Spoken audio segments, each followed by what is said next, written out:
जिस जिस समुद्र को उठने के बाद वो प्रयास कर रहे थे अपने जीवन में कि हम नष्ट हो रहे हैं, हम नष्ट किए जा रहे हैं, प्रभु यीशु मसीह खड़े होते हैं और उस तूफान को थमा देते हैं।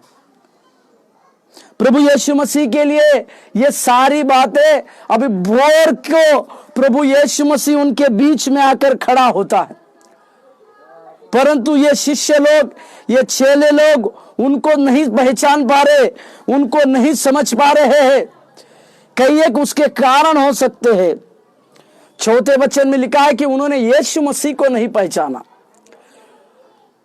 जब हम हमारी जरूरतों को देखते हैं, जब हम अधिक परिश्रम करते हैं, तो हमारी दृष्टि प्रभु यीशु मसीह से हट जाती है। इस बातों को हमें समझने की आवश्यकता है, इस बातों को हमें जानने की आवश्यकता है, और इस बातों को हम समझे, इस बातों को परमेश्वर के पवित्र वचनों के द्वारा हमारे जीवन की रीति के अनुसार हम कार्य में लाए।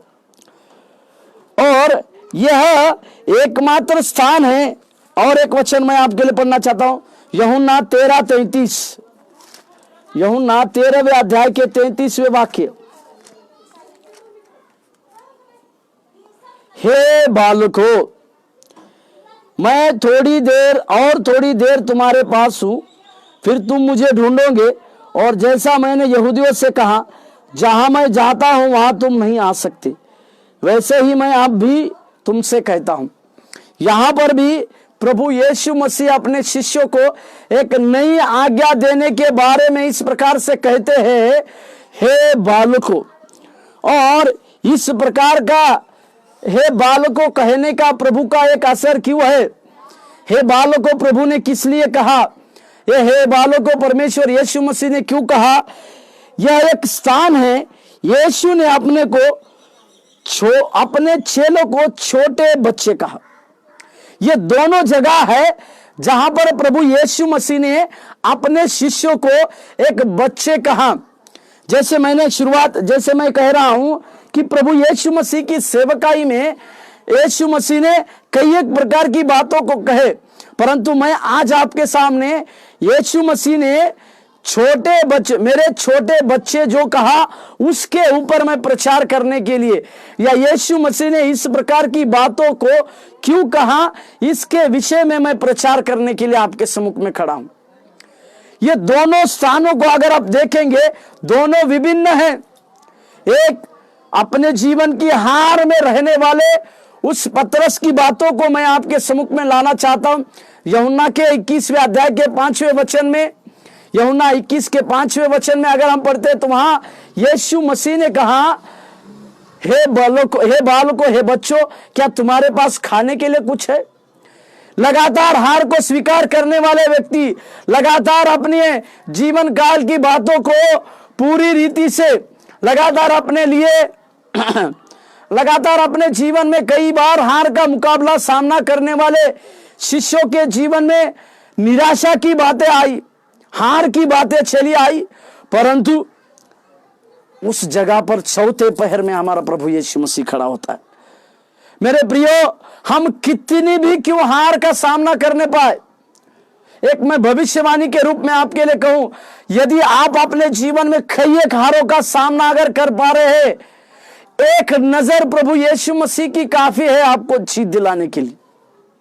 इसी के लिए हम एक गीत को गाते हैं, एक नजर काफी है मुझे, एक वचन काफी है मुझे, एक नजर काफी है मुझे, एक वचन काफी है मुझे, यीशु यीशु सिर्फ तू ही काफी है मुझे, यीशु यीशु सिर्फ तू ही काफी है मुझे, तू नहीं तो मैं कुछ भी नहीं, तेरा ही प्यार बस काफी यही, तू नहीं तो मैं कुछ भी नहीं, तेरा ही प्यार बस काफी यही,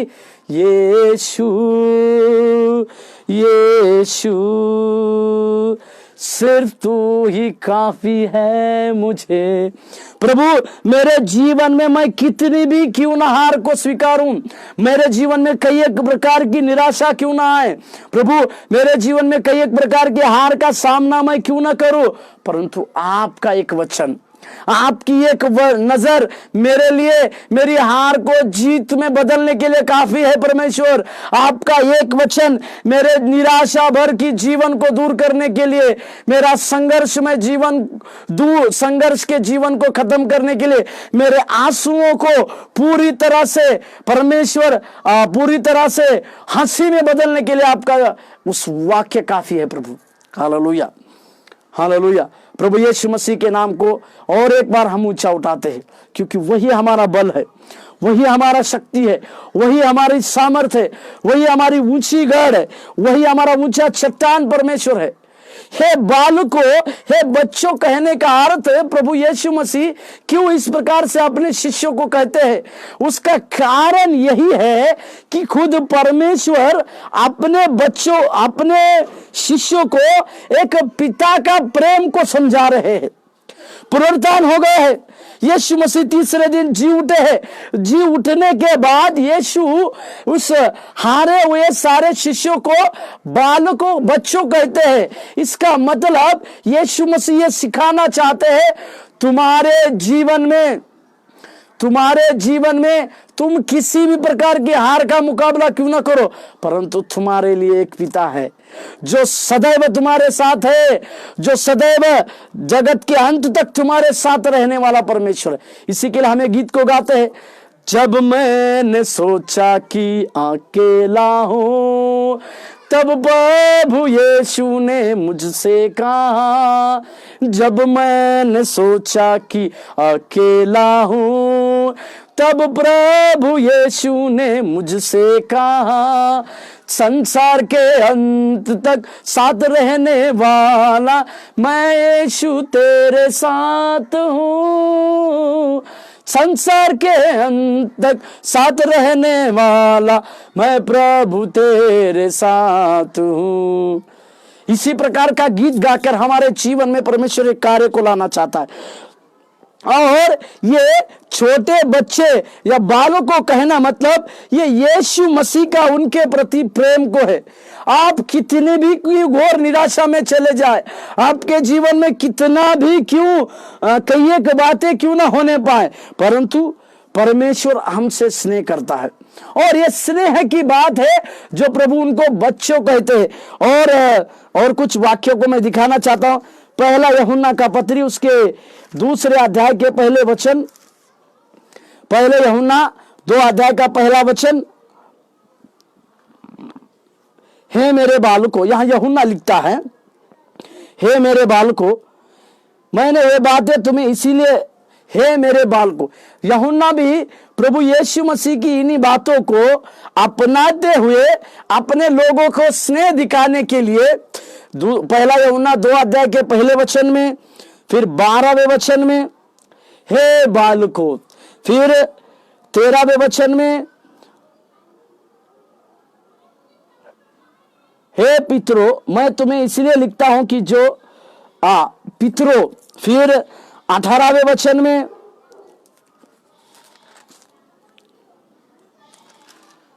हे लड़कों, फिर 28वें वचन में अतः हे बालकों, और उसी प्रकार से पहला यूहन्ना 3 के 7 में हे बालकों, और फिर 18वें वचन को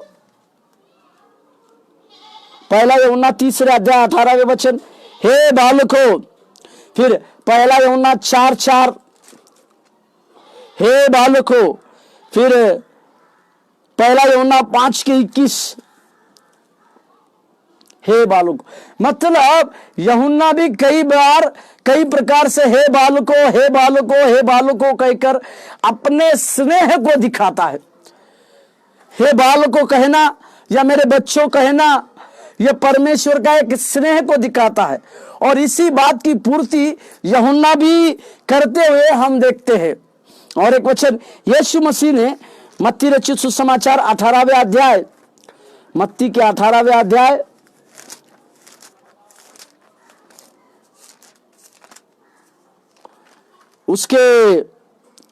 मत्ती 18वें अध्याय उसके दूसरे और तीसरे वचन में, इस पर उसने एक बालक को पास बुलाकर उनके बीच में खड़ा किया और कहा, मैं तुमसे सच सच कहता हूं कि जब तक तुम ना फिरो और बालकों के समान ना बनो तब तक तुम स्वर्ग के राज्य में प्रवेश न करने पाओ।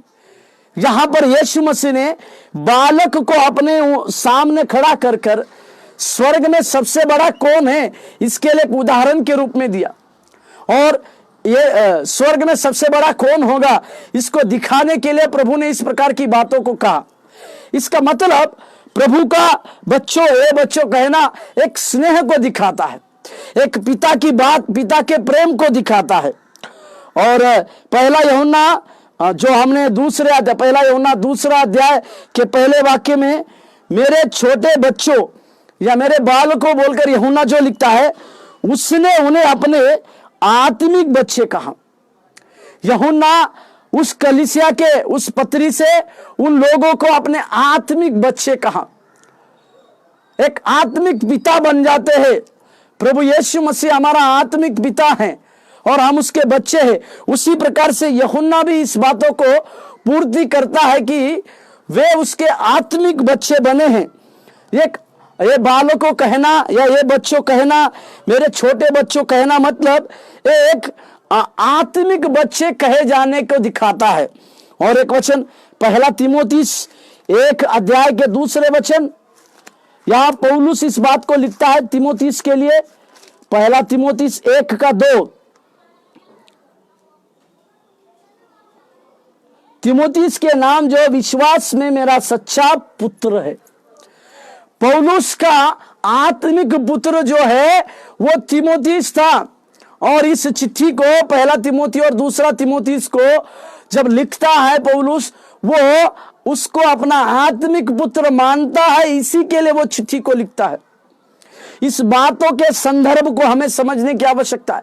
यीशु मसीह का हे मेरे बच्चों, हे बालकों कहना उस पिता के स्नेह को दिखाता है, पिता की उपमा को दिखाता है, और परमेश्वर के प्रेम को दिखाता है, और परमेश्वर की बहुतायत के आनंद की बातों को भी दिखाता है, जिसे हमें समझने की आवश्यकता है, जिसे हमें जानने की आवश्यकता है। और जिस बातों को परमेश्वर हम लोगों के जीवन में शुरू करता है, उसी बातों को परमेश्वर की दया और परमेश्वर के अनुग्रह की बातों के द्वारा प्रभु हमारे साथ कार्य करता है, जिसे हमें समझने की आवश्यकता भी पड़ती है, जिसे हमें जानने की आवश्यकता भी पड़ती है। प्रभु के पवित्र नाम की महिमा और प्रशंसा हमारे साथ सदा बनी रहने पाए। और हम आत्मिक बनने के साथ साथ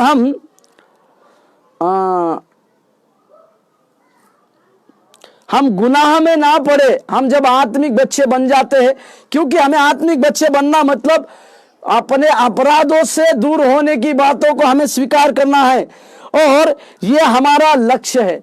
एक आत्मिक बच्चे बनना हमारा एक लक्ष्य है, और साथ ही साथ हमसे और आत्मिक बच्चों की और आत्मिक बच्चे पैदा करना, यह हमारा एक बहुमूल्य लक्ष्य है।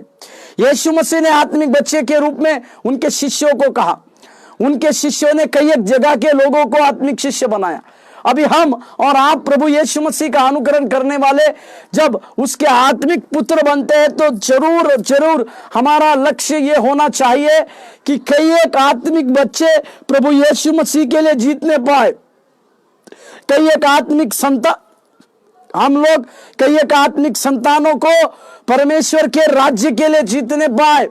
जो खोई हुई भेड़ है, जो इजराइल के से दूर होने वाली जो भेड़ है, उन सारे भेड़ों के लिए हम प्रभु के लिए उन्हें पकड़ने वाले बनने पाए, जिसे हमें समझने की आवश्यकता भी है। प्रभु के नाम की महिमा और प्रशंसा होने पाए। उसकी दया की बातें, उसके अनुग्रह की बातें, उसके कार्य की बातें हमारे साथ परमेश्वर के दया के हेतु, परमेश्वर के कार्य के हेतु होने पाए, जिसे हमें समझने की आवश्यकता है। और इसी को सामने रखना भी चाहिए। यह शब्द सभी विश्वासियों के लिए बड़ा अवसर लाता है। आत्मिक बच्चों को उत्पन्न करना या आत्मिक बच्चे बनाना, यह हम सब विश्वासियों के लिए एक बड़ा अवसर लाता है। और हालांकि हम सभी के अंदर बुरा स्वभाव पाया जाता है। क्यों हम आत्मिक बच्चों को उत्पन्न नहीं कर पाते, या क्यों हम आत्मिक बच्चे, संसार में आत्मिक बच्चे ज्यादा पैदा नहीं कर पाते? इसका कारण हमारे अंदर एक बुरा स्वभाव पाया जाता है। मेरे साथ एक वचन पढ़िएगा, पहला यूहन्ना 1:8। पहला यूहन्ना का पत्री उसके 1 अध्याय के 8वें पद। यदि हम कहे कि हम में कुछ पाप नहीं तो अपने आप को धोखा देते हैं और हम में सत्य नहीं। मतलब सबसे पहली रुकावट आत्मिक बच्चों को हम ज्यादा उत्पन्न ना करने की, वो है हमारा स्वभाव या हमारे अंदर का बुरा स्वभाव। यदि हम इस प्रकार से कहते हैं कि हम में किसी भी प्रकार की बुरी बातें नहीं है, हमारा स्वभाव बुरा नहीं है, इस प्रकार से अगर हम कहते हैं तो यूहन्ना की बातों में हम एक अपराधी ठहरे जा रहे हैं और हम एक अपराधी बन रहे हैं, जिसे हमें समझने की आवश्यकता है। हम परमेश्वर की कृपा और पवित्र आत्मा की मदद से इस पर जीत हासिल कर सकते हैं। परंतु पवित्र आत्मा का धन्यवाद हो, हमारे अंदर बुरा स्वभाव अगर हो भी जाए, परंतु परमेश्वर की कृपा से और पवित्र आत्मा की सहायता से हम इस पर विजय प्राप्त कर सकते हैं। इसी के लिए भजन संहिता 32:8 में इस प्रकार से लिखा हुआ है, मैं तुम्हें बुद्धि दूंगा, जिस मार्ग में तुम्हें चलना चाहिए मैं उसमें तुम्हारी अगुवाई भी करूंगा। प्रभु के पवित्र नाम की महिमा और प्रशंसा। इसका मतलब सबसे पहले हमारे बुरे स्वभाव के ऊपर अगर हमें विजय को प्राप्त करनी है, जीत हासिल अगर करनी है, तो परमेश्वर की कृपा से और पवित्र आत्मा की सहायता से हम इन सारी बातों के ऊपर विजय हासिल कर सकते हैं या जीत हासिल कर सकते हैं, जिसे हमें समझने की आवश्यकता है, जिसे हमें जानने की आवश्यकता भी है। परमेश्वर के नाम की महिमा और प्रशंसा हम लोगों के साथ सदा बनी रहने पाए, क्योंकि दया और अनुग्रह की बातें हमारे साथ परमेश्वर लगातार करता है। हमें जानबूझकर चूक जाने और प्रलोभन में फंसे जाने की जरूरत नहीं।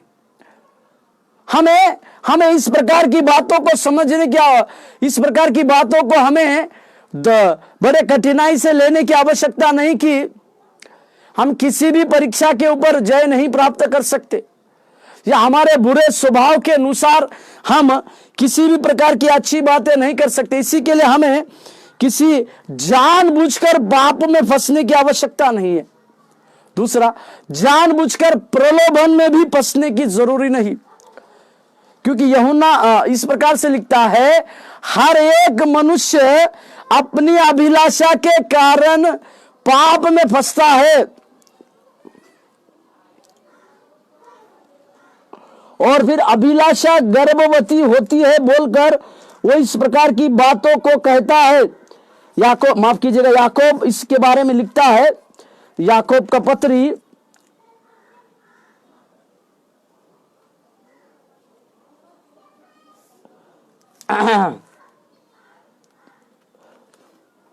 याकूब का पत्री उसके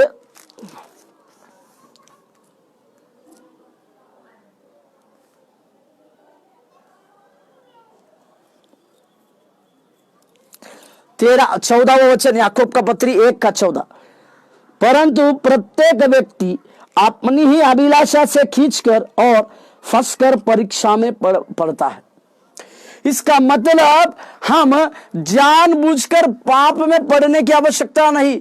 यदि हम परमेश्वर की कृपा को देखेंगे, यदि हम परमेश्वर की कृपा हमारे ऊपर हो जाएगी और पवित्र आत्मा की सहायता के द्वारा हम हमारे शरीर के बुरे स्वभाव के ऊपर जीत हासिल कर सकते हैं, जिसे हमें समझने की आवश्यकता है और जिसे हमें जानने की भी आवश्यकता है। और प्रभु पौलुस ने भी इसी बारे में कहा, 1 कुरिन्थियों 10:13 वाक्य में पौलुस इस प्रकार से कहते हैं, 1 कुरिन्थियों के पत्री 10:13, पौलुस उससे भी आगे कहते हैं, तुम किसी ऐसी परीक्षा में नहीं पड़े जो मनुष्य के सहने से बाहर है। इसी के लिए एक गीत को गाते हैं हम, सहने से बाहर कष्टों में कभी न छोड़ेगा, सहने से बाहर कष्टों में कभी न छोड़ेगा, सहने की शक्ति देगा, बचने की राह देगा, राह निकालेगा, मेरा यीशु राह निकालेगा। व्याकुल ना होना, व्याकुल ना होना, मेरा यीशु थाम लेगा, मेरा यीशु थाम लेगा। तेरे बिखरे गम सारे खुशी से बदलेगा, तेरे बिखरे आंसू दुख सब हर लेगा। रोना ना बेटे, रोना ना बेटी। हालेलुया, प्रभु के नाम की महिमा और प्रशंसा हमारे साथ होने पाए। और एक वचन पढ़िए, दूसरा कुरिन्थियों 7:11 आता है। देखो, इसी बात से कि तुम्हें परमेश्वर भक्ति का शौक हुआ, तुम में कितना उत्साह और प्रत्युत्तर और रीस और भय और लालसा और धुन और दंड देने का विचार उत्पन्न हुआ। तुमने सब प्रकार के यह सिद्ध कर दिखाया कि तुम इस बात में निर्दोष हो।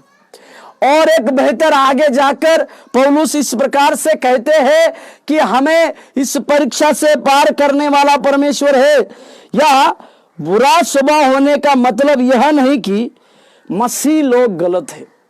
जरूर हमारे अंदर बुरा स्वभाव पाया जाता है, तो इसका मतलब यह नहीं है कि सारे मसीह लोग गलत है, परंतु हमें इस बात को समझने की आवश्यकता है, इस बात को हमें जानने की आवश्यकता है कि परमेश्वर की दया और परमेश्वर के अद्भुत बात और परमेश्वर के अद्भुत कार्य को हमारे जीवन में बहुतायत से समझने की हमें आवश्यकता है। और इसीलिए कि परमेश्वर उनके अंदर नए स्वभाव को भी रखा है, और हमें यह भी समझना है कि परमेश्वर ने हमारे अंदर नए स्वभाव को भी रखा है। और इस नए स्वभाव को अगर हमें जानना है तो मेरे साथ खोलिए इफिसियों की पत्री 4:24।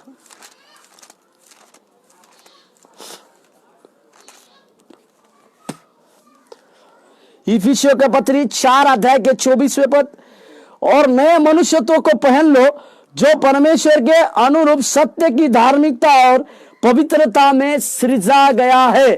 परमेश्वर की पवित्रता में सृजा गया है। इसका मतलब क्या है कि हमारे अंदर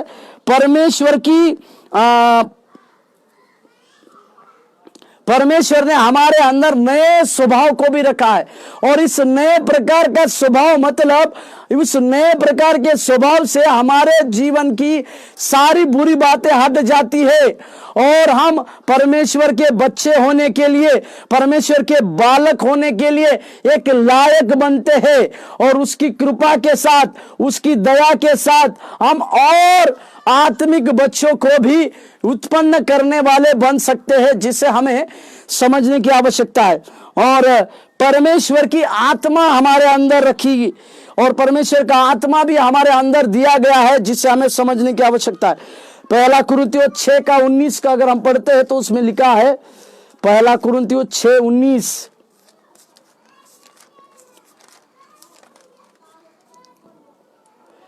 क्या तुम नहीं जानते कि तुम्हारी देह पवित्र आत्मा का मंदिर है जो तुम में बसा हुआ है और तुम्हें परमेश्वर की ओर से मिला है और तुम अपने नहीं हो। हालेलुया।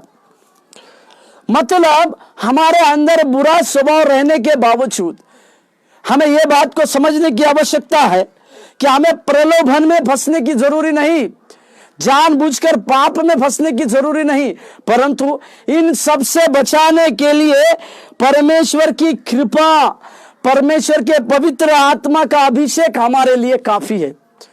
प्रभु के नाम की महिमा और प्रशंसा हम लोगों के साथ होने पाए। साथ ही साथ हमें परमेश्वर ने हमारे अंदर नया प्रकार का स्वभाव भी रखा है, नए मनुष्यत्व बनते जाने का स्वभाव भी हमारे जीवन में रखा है। और साथ ही साथ हमारे अंदर परमेश्वर की आत्मा दी गई है। इस सब बातों से हम इसको समझ नहीं पाए कि परमेश्वर हमसे लगातार स्नेह करता है।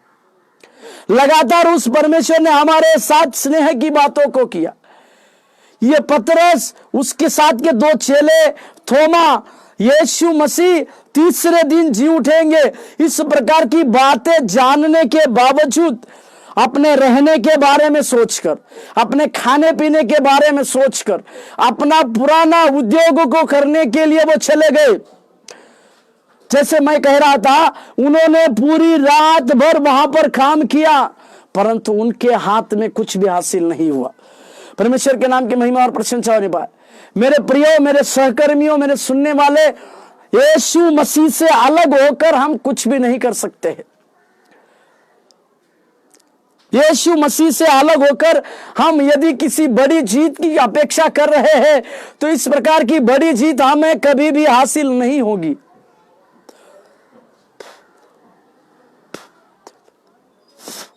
या इस प्रकार की बड़ी जीत को हम हासिल कभी भी नहीं कर पाएंगे। परमेश्वर के नाम की महिमा और प्रशंसा हम लोगों के साथ सदा होने पाए।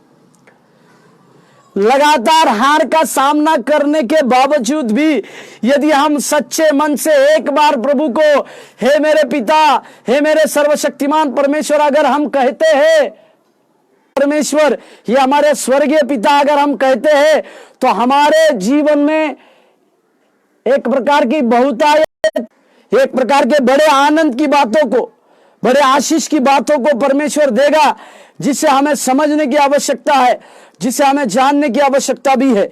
इसके लिए परमेश्वर का बच्चे कहना, परमेश्वर का हमें बालक कहना,